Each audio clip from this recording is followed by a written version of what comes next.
सारे सारे मदरसों को आतंकी सेंटर नहीं कहा जा सकता, लेकिन क्या ये सत्य नहीं है कि कुछ मदरसों से आतंकी गतिविधियों को समर्थन प्राप्त हुआ है और आतंकवादी निकले हैं? ये सत्य नहीं है क्या? ये सत्य नहीं है कि बंगाल के मदरसों से बम बरामद हुए हैं? क्या ये सत्य नहीं है कि जम्मू एवं कश्मीर में शोपियां के एक मदरसे से 13 आतंकवादी एक ही मदरसे से पैदा हुए? क्या ये सत्य नहीं है? और दूसरा सत्य, दारुल उलूम देवबंद का जो पाठ्यक्रम है, उस पाठ्यक्रम में मैं आपको बता रहा हूँ ना कारण क्या है। दारुल उलूम देवबंद का एक जो है, अंजना जी, दारुल उलूम देवबंद का नहीं, अंजना जी, दारुल उलूम देवबंद का जो पाठ्यक्रम है, उस पाठ्यक्रम में एक अल हिदायत नाम का जो पाठ है, उसमें बाकायदा कहा जाता है कि जो इस्लाम को नहीं मानता उसको कत्ल कर दिया जाए। तो क्या ये पढ़ाना वाजिब है क्या? ये सही है क्या? मैं अल हिदायत के पेज नंबर 17 को खोलकर पढ़ने की बात करता हूँ, आप देख लीजिए। दारुल उलूम देवबंद के पाठ्यक्रम पे इस तरह के पुस्तकों का होना, क्या ये किसी भी देश की शांति के लिए, सौहार्द के लिए अच्छी बात है क्या? सुमैया राणा को दिखाइए, इनके साथ सुमैया राणा को दिखाइए। सुमैया राणा, इस पर सीधा जवाब आपका।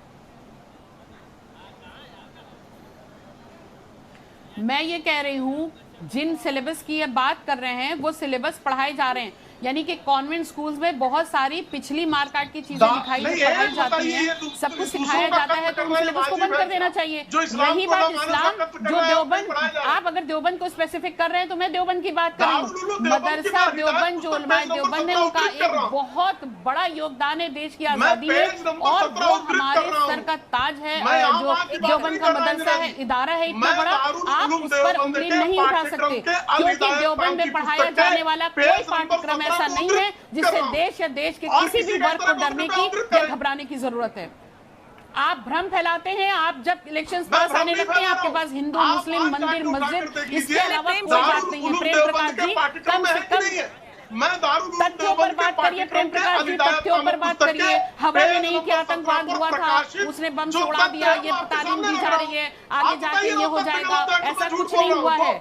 ये जो है दिल्ली सल्तनत के टाइम से मदरसे की इजाद हुई है हिंदुस्तान में, और बाकायदा तालीम हासिल की है, चाहे वह नॉन मुस्लिम्स हो चाहे मुस्लिम्स हो। आप भ्रम नहीं फैला सकते। इस तरह की चीजें पढ़ाई जाएंगी तो क्या उसके खिलाफ कार्रवाई नहीं होगी या नहीं होनी चाहिए, या कार्रवाई की मांग करना अपराध है?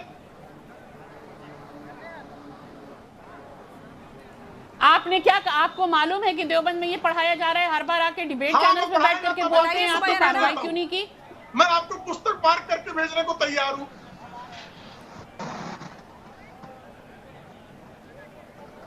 आप मुझे मत बताइए, हमारे घर के बच्चे भी सब मदरसों से पढ़ करके निकले हैं और उसके बाद उन्होंने दुनियावी तालीम हासिल की है। तो मुझे ये मत बताइए आप कि मैं भेजूंगा, मैं अनजान नहीं हूँ मदरसों की तालीम से, और मुझे फख्र है अपने ऊपर, अपने बच्चों के ऊपर कि उन्होंने मदरसे से तालीम हासिल करी है। कि इनको कोई कुछ नहीं बताएगा, सबको बताएंगी। ये इनको विशेषाधिकार कहां से प्राप्त हो गया है जी? भारत के किस संविधान के किस अनुच्छेद में इस तरह के विशेषाधिकार फ्रीडम ऑफ स्पीच, जिसको आप लोग पूरी तरीके से दबाने की कोशिश कर रहे हैं। भारतीय जनता पार्टी का एकमात्र राज है फ्रीडम ऑफ स्पीच को बंद करना, खत्म करना, लेकिन ये चलेगा नहीं। आप चैनल पर बैठ करके जितने भ्रम फैलाना फैला लीजिए। मुझे जो कहना है मैं खुल करके कहूंगी और मैं साफ कहूंगी।